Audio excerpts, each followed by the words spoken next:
আর একটা জিনিস দেখুন, আমি মনে হয় পৃথিবীর সবচেয়ে সিরিয়াস স্টুডেন্ট যে পরীক্ষার 11 মিনিট আগে ভেলপুরি খাচ্ছে, তাও আবার কলেজের সামনে। আর আমার এক্সাম হলটা এতই দূরে ছিল।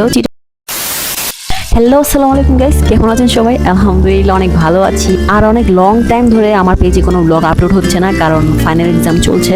আমিও 1.5 মাস হচ্ছে চিটং আছি, তাই সবকিছু মিলিয়ে জগা খিচুড়ি হয়ে গিয়েছে। টাইমই পাই না। বাপের বাড়িতে আসছি, ভাবছিলাম চিল করব, এক্সামের চোটে কোনো চিল কিচ্ছু হচ্ছে না। যাই হোক, আজকে যেহেতু লাস্ট এক্সাম বলতে ন্যাশনালে লাস্ট বলে কিছুই নেই। কোরবানি ঈদের আগে এটাই আমার শেষ পরীক্ষা। কোরবানির পরে আরো 2টা পরীক্ষা আছে, এরপরে আরো কয়েক সপ্তাহ পরে ভাইবা।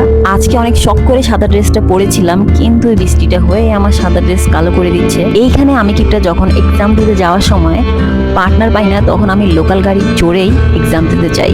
আজকেও তার ব্যতিক্রম ছিল না, কিন্তু বৃষ্টিটা হয়ে সবকিছুই হিবিজিবি করে দিয়েছে। কারণ জামালখানা অনেক জ্যাম, গাড়ি একদম দাঁড়িয়ে ছিল, আর মাত্র আধা ঘন্টা ছিল, তাই আমি জামালখান থেকে হাঁটা দিয়েছি চকবাজার।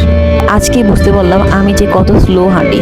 আর একটা জিনিস দেখুন, আমি মনে হয় পৃথিবীর সবচেয়ে সিরিয়াস স্টুডেন্ট যে পরীক্ষার 11 মিনিট আগে ভেলপুরি খাচ্ছে, তাও আবার কলেজের সামনে। আর আমার এক্সাম হলটা এতই দূরে ছিল, চিটাং কলেজে যাদের সিট পড়ে তারা তো জানেই, এক একটা হল এক একটা থেকে অনেক দূরে। যাই হোক, ফাইনালি এক্সামের 3 মিনিট আগে গিয়ে পৌঁছেছিলাম ক্লাসরুমে। 4 hours later.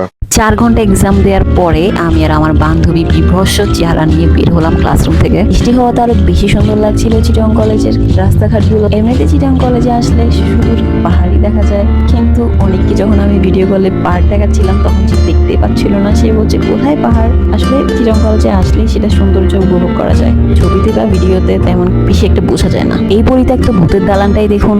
কলেজ গেটে আসতেই দেখি রবির একটা গাড়িতে কি সুন্দর গান বাজনা হচ্ছে। যাই হোক, প্রতিদিন এক্সাম দেওয়ার পরে আমি আর আমার বান্ধবী এখানে চটপটি ফুচকা কিছু খাই আর কি। আজকে এসব গরিবি খাওয়া খাবো না, আজকে একটু আমরা শপিংয়ে যাব, মার্কেটে গিয়ে কিছু শপিং করে টোরে তারপরে রেস্টুরেন্টে খাবো আর কি, এটাই প্ল্যান করেছিলাম। মার্কেটে 1 ঘন্টা আমি আর আমার বান্ধবী ঘুরে টায়ার্ড হয়ে গিয়েছি। এরপর সাদিয়াজ কিচেনে এসে চিকেন চাপ আর শর্মা খেয়েছিলাম। সাদিয়াজ কিচেনের শর্মা তো বেস্ট চিটংয়ের মধ্যে। এই শর্মাটার স্বাদ আসলে অন্য সব জায়গা থেকে আলাদা। চিটাগাংয়ের লোক হলে তো আপনি অবশ্যই জানবেন। যাই হোক, অবশেষে আমার পেটটা ভরালাম। সকাল থেকে তুমুল ঝড় গিয়েছে আমার উপরে। আলহামদুলিল্লাহ, শেষ ভালো তো সব ভালো। আজকে পরীক্ষাটা ভালো করে শেষ করলাম। এরপর কোরবানির ঈদ ঢাকায় করবো শ্বশুর বাড়িতে। ইনশাল্লাহ এই কয়েকদিনের মধ্যে ঢাকায়ও যাব, আর ঈদের ব্লগ আপনাদের মধ্যে শেয়ার করবো। সেই পর্যন্ত সবাই ভালো থাকবেন।